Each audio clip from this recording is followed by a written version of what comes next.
legislation and city-level municipal ordinances on a whole range of topics.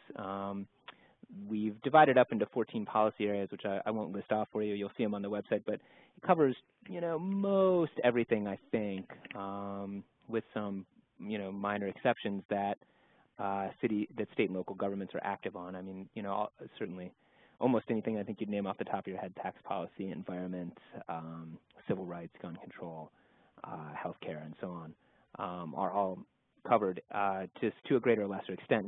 So another thing I should mention about the ALICE project is that it's quite new. We're quite young. We just sort of got going, if you will, started putting together this database over the summer, and the website launched this past fall, I think in late September, early October. So we're a few months old. We're building up the website exponentially. It's got, I don't know, somewhere north of 1,000 pieces of legislation, both model and, as we call them, exemplary. That is to say, things that actually exist out there in the states that have been introduced somewhere, but is growing quite quickly. And one of the ways that it's growing in particular is that we're starting to add in what we call supports, which are essentially things other than just legislation, either model or exemplary. So that could mean good research to support these pieces of legislation, talking points, public opinion polling, even things like useful charts and sort of small video presentations. And I should say we aspire to both increase the number of things that we're adding outside of legislation, also to expand the kinds of legislation, if you will, into areas like constitutional amendments, ballot initiatives, regulatory language, potentially. That's obviously, there are things that are a little bit tricky about trying to make a model of a piece of regulation, but I think there are some cases where it will work. Also potentially executive orders, if that seems like a useful enterprise too. So that's a little bit about ALICE. One other, I think, quite relevant point to make, but that I don't like to start with because I think it sort of leads in a certain direction, is that ALICE, you may be wondering why the project's called ALICE. It's called that in part because it is intended to be a partial response to ALEC, which is an organization that I'm assuming most folks on this call are probably familiar with, but in case not, ALEC has been around for the better part of 30 years. It exists to, it does several things. I think most people would say that the main thing it does is to kind of matchmake between conservative and conservative-leaning state legislators and corporate interests at large, quote-unquote sort of educational conferences. But it also, one of the things it exists to do and has done very successfully is to take simple, easily transposable pieces of legislation and to sort of spread them around, to promulgate them around from state to state. And they've had some really notable successes, including a lot of the anti-union, anti-labor rights laws, the quote-unquote stand your ground or castle doctrine laws made famous by the Trayvon Martin case, and the voter ID laws that a lot of states are seeing pop up. These are relatively simple, if we think pernicious, models that were made priorities by ALEC, and as you can see, they've had success. They've been introduced in a fairly large number of states, in some cases up to 40. So we're hoping to, it's a nascent effort. It's new. We're certainly not going to replicate the kind of junket organizing, matchmaking function of ALEC right away, but the provision of models and the spreading around of good legislation, and by good we mean we also use the word progressive, by which we mean promoting shared prosperity, promoting sustainability in a broad sense, leaving the earth for generations to come, and promoting efficient and transparent government. So a pretty, we hope, universal, low-level definition of progressive, and also of good and useful legislation. So that's a little bit of background on the project. The things that Joel typically talks about, which I won't spend too much time on, I think, or maybe none, is to talk about the sort of the historical context going back to the Powell memo, the so-called Powell memo in 1971, which was sort of written by soon-to-be Supreme Court Justice Lewis Powell, who at the time was corporate counsel for someone I can't remember, and he wrote it to the Chamber of Commerce, basically saying that conservatives, corporate America had to get their act together and start building some institutions, or the country is going to be run by unions and parentheses socialists for the foreseeable future. Many things sprang from that memo. One of them was ALEC, which, as I was saying a little bit earlier, Alice, which we'll be talking about today, is intended as a partial antidote to. Let's see. With that, I talked a little bit about what Alice is. Hopefully that's enough background. Sorry, I'm just trying to get logged in here at the same time. I think I covered a little bit, but let me just say again that the kinds of resources that Alice has are model and what we call exemplary. So exemplary meaning something that exists, that was at least introduced in a state or municipality. Progressive legislation on a pretty wide range of topics and categorized, let's say, searchable in a large number of ways. And we have at this point somewhere, as I was saying, a little bit north of 1,000 of those model and exemplary pieces of legislation, pieces of progressive legislation, and growing quickly. And we hope to continue building that out. You go to alicelaw.org, which Taylor, just stop me if I get ahead of where you are. Sure. Okay. You'll see a basic basic landing page that has a little bit of background information about Alice, and then a big search bar, sort of Google style, right at the top. And then on the left, a variety of what are technically called facets, but are basically fields that you can search by. And I should also mention that we're in the midst of one of a series of website upgrades. So if you come back to the site in, I don't know, I'd say just a couple weeks, a month at most, it will look somewhat different. The same basic setup with a search bar at the top and a set of facets or a set of fields at the left will be there, but don't be thrown. Some of it will look a little bit different.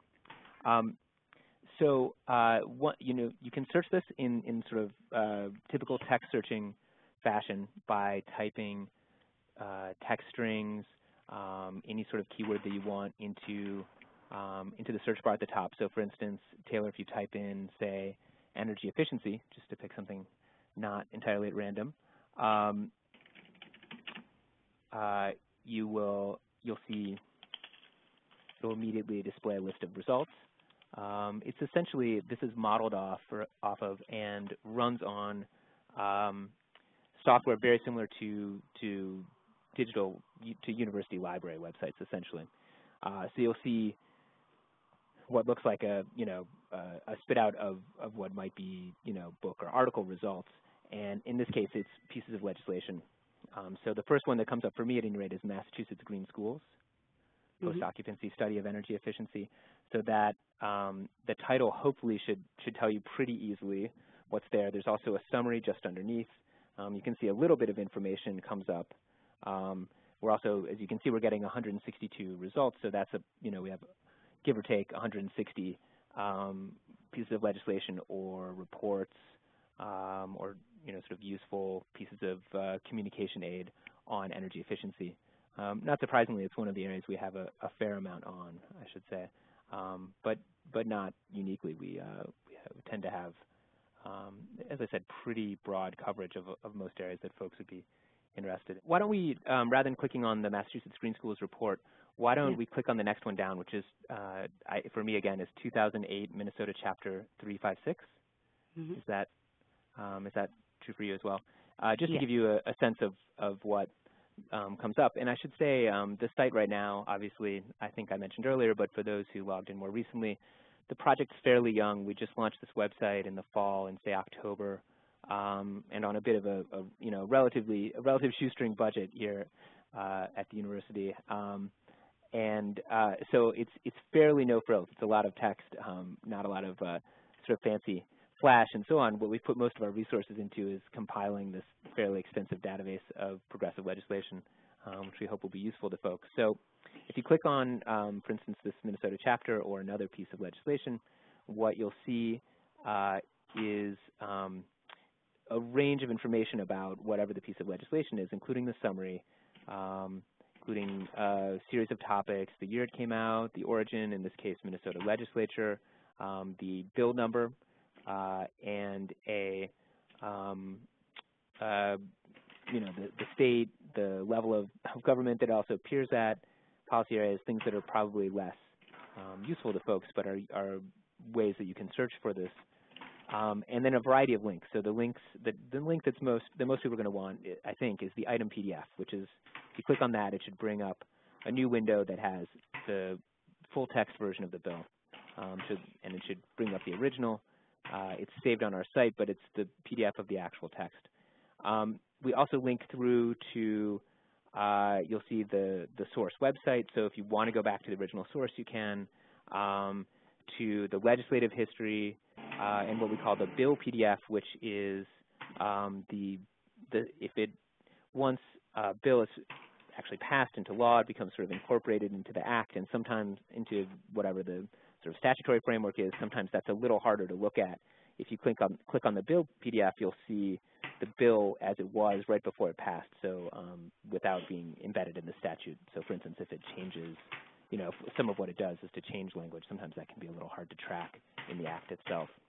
So that's a sort of basic text search. You can use, right now you can use and, you can use pretty much any operand, any Boolean operand for those of you who are into searching, but that basically means any, conjunction and or not, except for the or functionality is a little bit limited. That's something we're working on in this round of web development. But for instance, you could say energy and efficiency. If you type in energy efficiency, it gives you the same thing. You could say energy not efficiency, if you like, or energy efficiency not retrofits, or energy efficiency retrofits not California, something like that, if you want to limit your searches a little bit. And it'll bring up a smaller number. So if you type energy not efficiency, you get 150. At least I get 150 results. If you type energy efficiency not retrofits,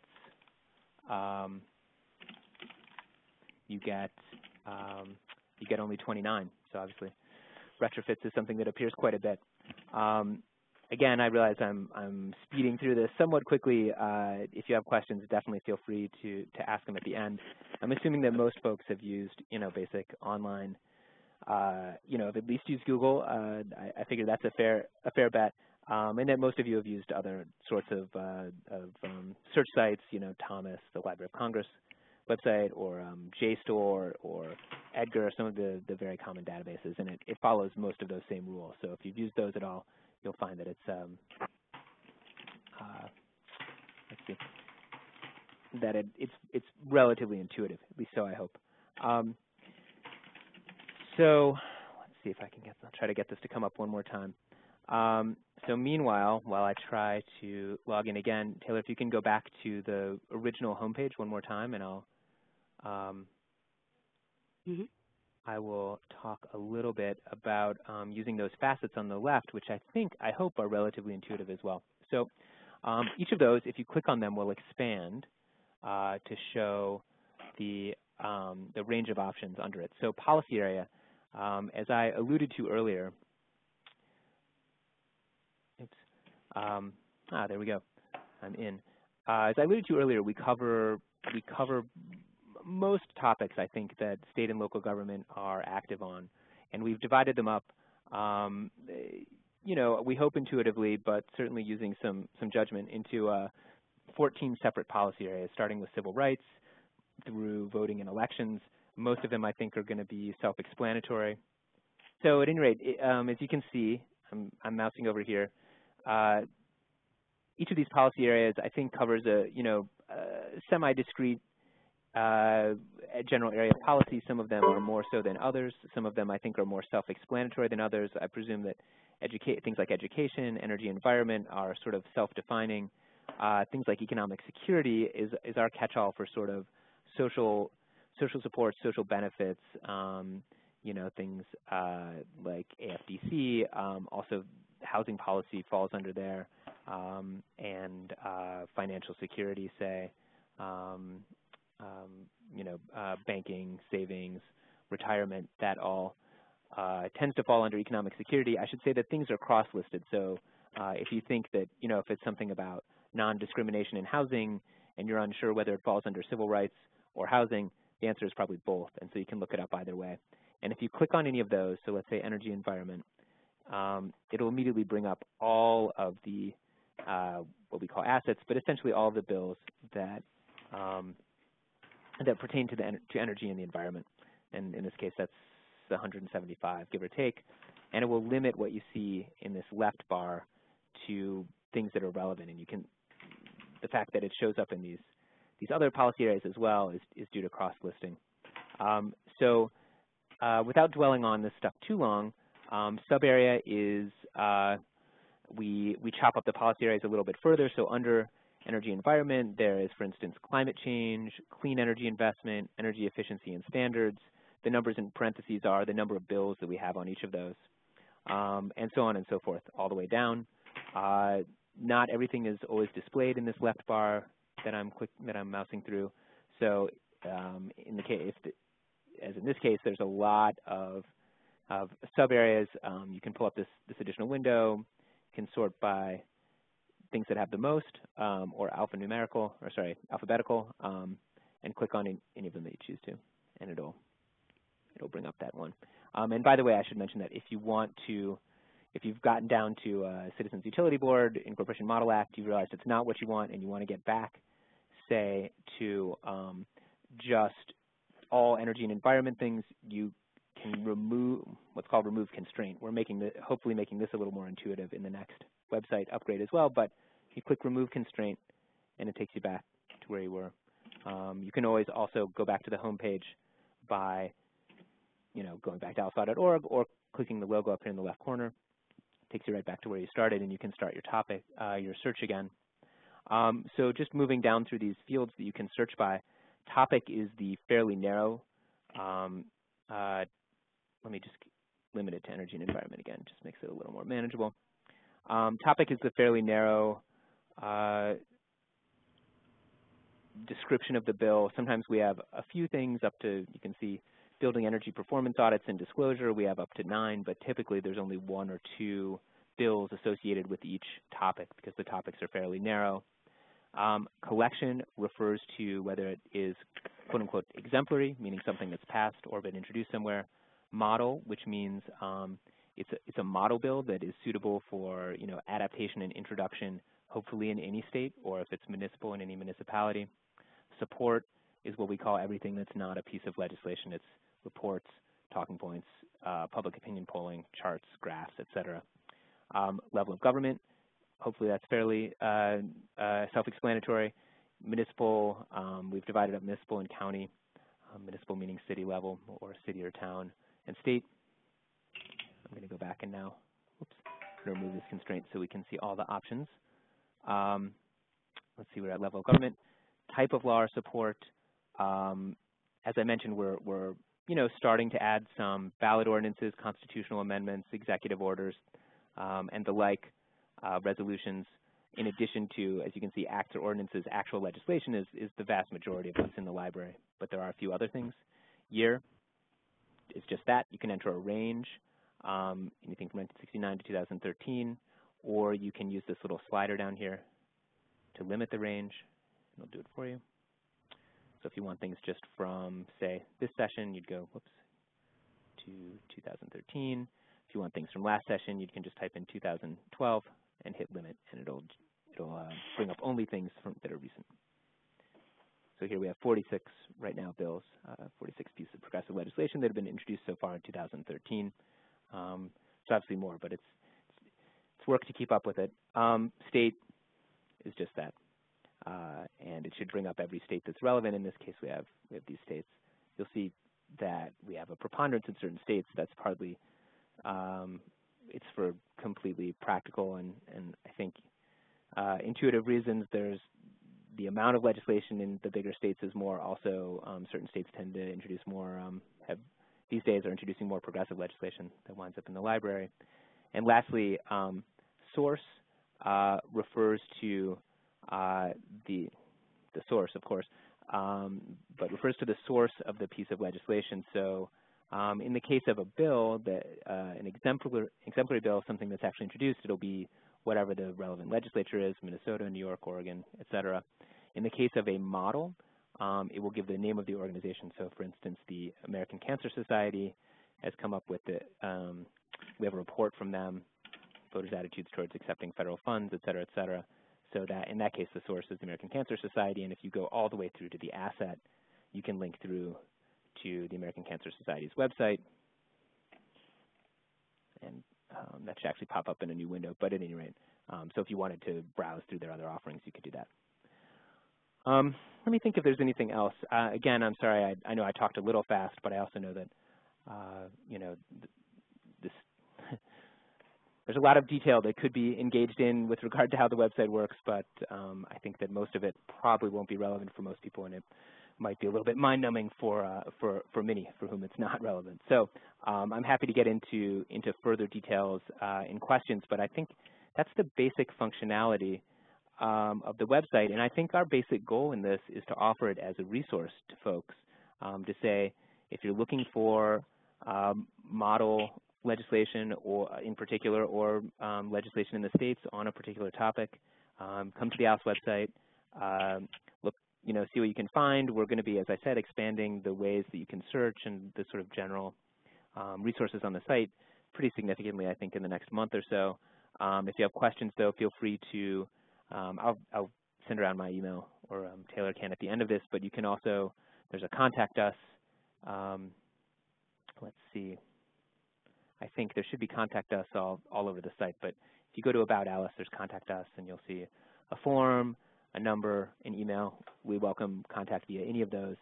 But I should also mention that in addition to offering this as a resource, we also would love to work with you. Alice is, as I said, we're you know, operating on something of a shoestring. A lot of us whose principal jobs are on other projects are spending parts of our time on this, but we also do depend on a network of collaborators to bring worthwhile pieces of legislation to light.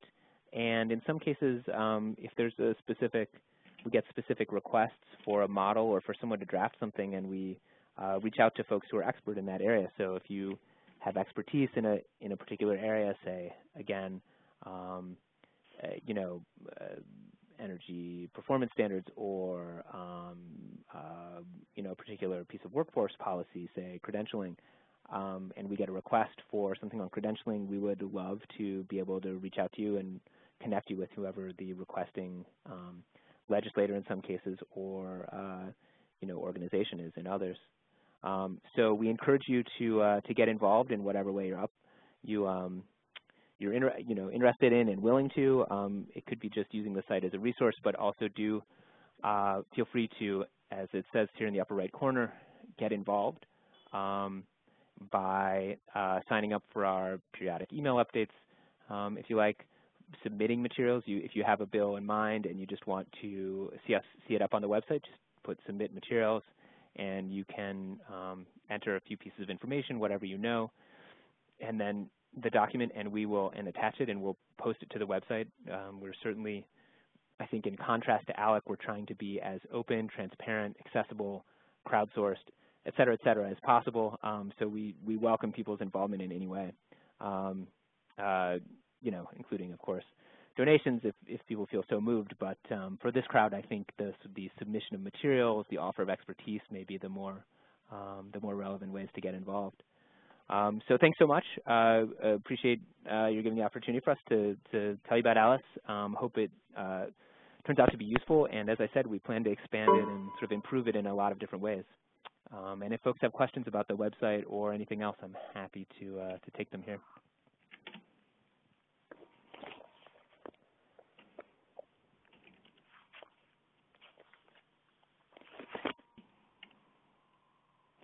Thanks for your presentation. Very helpful.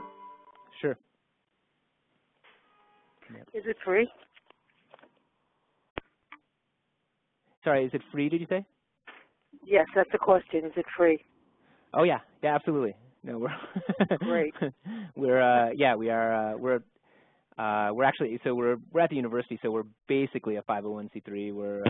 We're actually applying for a 501c3 status too. I suppose that doesn't necessarily mean that it's free, even though it's a 501c3, but it is free. Absolutely, come please. Great. Yep, steal this website. Hi, this is Avni from San Francisco. My question is, how updated is this database? Is it real time? How do you track sort of developments on every bill? Sure. So the answer is that it's as updated as we can keep it. It's not real time. In fact, I mean, there's very few state websites or the sort of principal websites that track state and local legislation, especially local legislation, are in fact real time. But for the most updated versions of things, let me go back a half step. We try to update as quickly as possible. We use a variety of both paid and free bill tracking systems, including the Sunlight Foundation has an open source bill tracking system. There's one called Legiscan. We go to the state websites themselves. We also have a paid service called Bill Track 50 that tracks legislation. But as you can imagine, there's a lot of bills out there. Things move quickly, in the current session.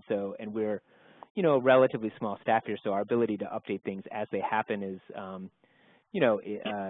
is limited, frankly. So if you look up a piece of legislation, I'm fairly confident that, within, say, will reflect changes. So if it passes into law, or if it passes a committee, we'll update, within a week, let's say, usually a few days. But if you want the very most updated information, I'd recommend going directly to the state website. So if you're tracking a bill in California, I'd look to the California legislature website for that. And I will say that for legislation that we post on the site, we link back through to the original website. So if you're on a bill, if you're wondering whether what we have is the most current status, you can always link through to the California site. And I'm sorry, I should mention one other thing, another resource that we have that it's remiss that I didn't mention it immediately when you asked this, but if you go to the upper right corner under resources, and this will all get sort of easier to use, we're going to have drop-down menus. One of the resources is called Legislative Tracking, and if we give this a moment to load up, this should provide links to and status of almost all of the legislation currently pending that is on our in the Alice database. And this is a little widget that passes through to a third-party site called Bill Track 50, and they do basically track in real time. So if you look down and you see, Utah House Bill tax credits for employing a homeless person, and it says it's in the House, second reading, that may be enough information for you. If you want more information, you can go here. You get the summary, bill text, action history, vote history, and the like from this third-party site, Bill Track 50. So sorry, hopefully that between all those resources, that hopefully answers your question. Yes, it does. Thank you. Sure. Hi, Sam. This is Tara. Can you hear me? I can. Okay. I'm Tara Marchand from Emerald Cities, Oakland, and so I have a couple of things that are brewing in terms of questions, and this is not necessarily Sure. Emerald Cities based, but in terms of the value of Alice as a tool. You mentioned that it was antidote to ALEC, and specifically the Lewis Powell partial and the Lewis Powell memo, which is pretty instrumental because it was a strategy, a blueprint for the corporations that they've been following for 40 years, and they've been collectively working to make this happen. So obviously we're very behind in terms of, a strategy from the progressive side of things. And so when I look at this website, it's got tons of information, and it's definitely policy based, but I don't see it's linked to what might be helpful for people who aren't in policy, which is what's the progressive strategy and what are some of the things that people are working towards collectively, so that there's a way that people look at this who are coming in who may not have a lot of policy but may say, okay, I'm really interested in healthcare. So, you know, what are some of the historic challenges that have happened around healthcare, and what has been the counter, you know, right-wing efforts, and then how do we as progressive use this site to combat that? So I'm just wondering if there's it may not be Alice, but it might be another organization that acts as that interplay. But I feel like this will be lost on a lot of people who aren't already policy. Yeah, it's absolutely a fair point. And let me suggest two answers. One is sort of an answer for from a more kind of left-wing infrastructure movement, let's say, and kind of institutional perspective, and the second is a kind of grassroots answer. From an institutional perspective, and this is a topic that Joel speaks to much more eloquently and with a lot more you know, history, having watched this unfold, or in the case of progressives, mostly not unfold over a long period, over 30 years. He speaks with great you know, remorse about the inability of progressives to replicate what the right wing has done. Now, admittedly, they're significantly better financed, so we'd be starting at a little bit of a disadvantage anyway. But there is currently, I think, you know, there are numbers of efforts at coordination on the left. There's one in particular that Alice is a part of called the State Policy Alliance, and I think. I mean, so both Joel is more deeply involved in these conversations than I am, but I think I'm not particularly speaking out of school to say that there's a whole range, sort of a pretty large set of progressive organizations, both policy organizations, but also you know, sort of membership networks of various kinds, outreach projects, sort of associations like the Progressive States Network that works with state legislators, like the Young Elected Officials network, which tries to work with young progressives and to sort of provide them with training and connections. American Constitution Society works with young lawyers. There's a whole sort of a range and an effort to get to provide a place for those groups to interact and to try to formulate a kind of shared platform, a shared agenda, and to some extent shared resources, or at least ability to channel resources in a particular direction, which is a lot of what the right has been so successful at, both developing those resources, but also, you know, getting them on the same page. So Alice is connected to that and connected to that network, and we are we're both supportive of it and sort of, you know, to some extent we you know, try to make our resources reflective of those priorities. So there is, I should say, at the sort of institutional level, there is some connection to groups on the left. And then I think the second, and I'm not sure if that's what you're asking about, the second answer I'd offer, which may be more what you were intending, is that for sort of grassroots activists, for just concerned people who come in and sort of don't, you know, off the top of their head don't have a specific policy topic that they want to search for, our current round of website development, one of the things it's going to include is a range of kind of landing pages and ways to browse that are a little more explanatory and a little more synthesized, sort of processed, if you will. So among other things, each of the policy areas, if you go back to the first page, each of these policy areas, they'll be at the top, they'll be linked up here, and you'll be able to click on civil rights, and that will take you to a page that sort of talks a little bit about what the current issues in civil rights are, that brings up kind of breaking legislation, the most popular, most viewed legislation from the site, that synthesize, you know, as I said, sort of synthesizes the information a little bit in the area of civil rights and says, you know, here's what's going on in the states, maybe here's what ALEC is doing, or, you know, here's some not great bills, here are some really good bills moving in the states that you should, you know, keep an eye out for. here are what people have been searching for on Alice with regard to civil rights, and so on. That hopefully, while not perfect in terms of giving people a way to connect, and and in terms of explaining exactly, what's going on, what we mean by, Alice and the progressive movement, and what the priorities are, and so on, will hopefully be slightly more self-explanatory. And in terms of other organizations, I mean, I think, I don't know. I'm not sure where I'd direct someone with sort of little background in policy exactly about where to get involved. Obviously, if you have an area of particular concern, there are organizations that focus on each of those particular areas, and under resources we list a whole host of these, as you'll see. But these are all organizations that we are in touch with on some level, that work on a particular area, and that I think are really top-notch in their particular area, and whose model legislation and exemplary legislation we've used on one occasion or another. I realize this is a sort of overwhelming list. Wow. But that's mostly because we've pulled, and/or been sent legislation from a lot of different groups.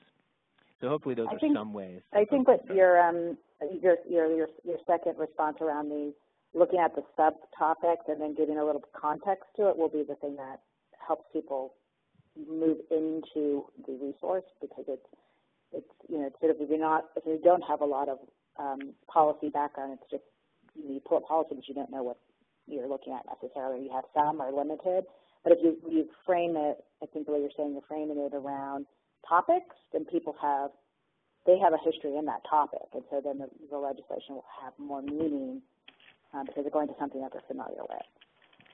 Well, that's definitely our hope, and it's particularly aimed at in part at grassroots, at folks who are coming in with, wanting to become involved, but maybe with less of a specific sense of what it is that they want to work on. Though my experience is that often those people are surprisingly well informed about ALEC, and often about what's going on, at least in their town and sometimes in their state. And so already we've started to get a sort of trickle of submissions of bills that we should be looking at from folks who say, hey, I can't speak to the national scene, but I know that we just passed something really good in our town, or I happen to know that something really bad is happening in our state that you guys should track, and that's already become a bit of a source of information. So, Sam, I have this is Steve Geld from Seattle. So to add on to what Tara was saying, I think what would help a little bit would be, so much of, at least in energy efficiency, it becomes sort of a system of laws, that when put together move the needle. So I think you've got to cover it in that section you were talking about. But anything there that would say, that when it wasn't until the sixth law was passed that created momentum for really moving us forward on energy efficiency or building retrofits or whatever it is. So something to kind of connect the dots, help us build models of systems rather than just of individual laws. So that would be helpful as well. Yeah, thanks. And, I should have said this more explicitly, but I think you guys sort of picked up on it anyway. But we really appreciate the feedback. We're young. We're in the process of developing. We welcome any and all suggestions for improvement, and indeed hope to improve a lot. So, yeah, any ideas folks have on this call. Also, feel free to go on the website. There's a form for submitting ideas. You can always email us if you happen to be browsing and see a glaring omission or error for that matter. But something that along these lines that you think would help people help make the resource more useful, help people interact with it and engage with it. Yeah, please, by all means, let us know. We realize it is it's far from perfect as it is, and I think I should say it's it's not it's never intended as a substitute for sort of grassroots organizing or even grass tops or sort of for the kind of for the political organizing, for the hard work of passing legislation. It's intended to be a resource that for folks who are doing that, but in a way, hopefully, for some people into those efforts. But it's not a substitute for what anyone on this call or or others who are engaged in that work are doing. It's just as I said, a resource for those people, hopefully, and for those who are working with them. Other questions or comments or feedback? Hi, my name is Tia. I'm with the UCLA Labor Center, and I have a question about where on the site right now I might be able to locate language for project labor agreements or community benefits agreements, or if there's any plan to include that as a category. That's a good question. Since those are sort of are sub-statutory, now I think we may have some information on project labor agreements. Let me just go. I don't know if you already searched this and it didn't come up with anything. Apologies, but certainly it's a topic that we and folks we work with have. Let's see. Yeah.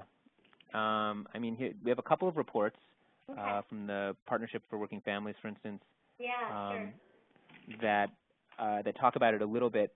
I think, as I said, at this point, where we started anyway, our core was putting up actual legislation, either state or local, and we aspire to expand in a variety of directions, including, as I was saying, into constitutional amendments, ballot initiatives, resolutions, other kinds of legislative efforts, and also into sort of sub-statutory language, so regulatory, but also things like collective bargaining and project labor agreements. However, that's not an area that we've typically posted just yet too much on. I would think hopefully some of the let's see. I think if you type in project labor agreements, my guess is that you will come up with some useful jumping off points at least. So, I guess let's see. Report summarizes the findings of a task force on excellence in state and local government through labor management cooperation. Cornell University School. There's this can, I think, be a useful place to start. Though our principal focus is legislation, we are increasingly putting up things like reports and fact sheets, policy briefs, and so on, which I think, as I said, could be at least a jumping off point in terms of looking for useful language on project labor agreements and collective bargaining. Thank you. I mean, yeah, absolutely. More specifically, I mean, there are folks I work with here on the Center on Wisconsin Strategy who've spent a lot more time thinking about those issues in particular, and if you want, if it'd be useful to be connected to them, I'd be happy to do that introduction. Great. Yeah, I'll send you an email. Great. Sure. Thanks.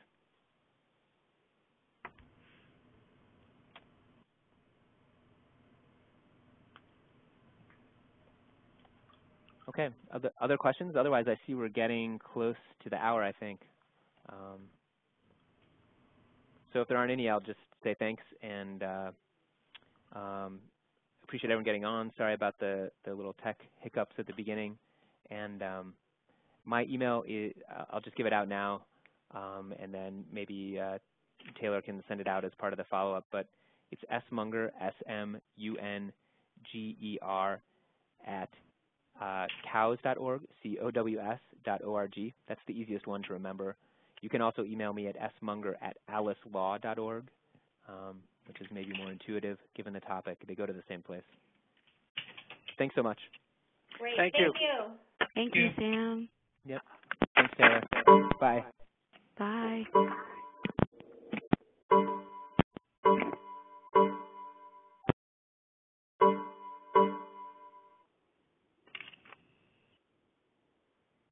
Hello? Hello? Antigua?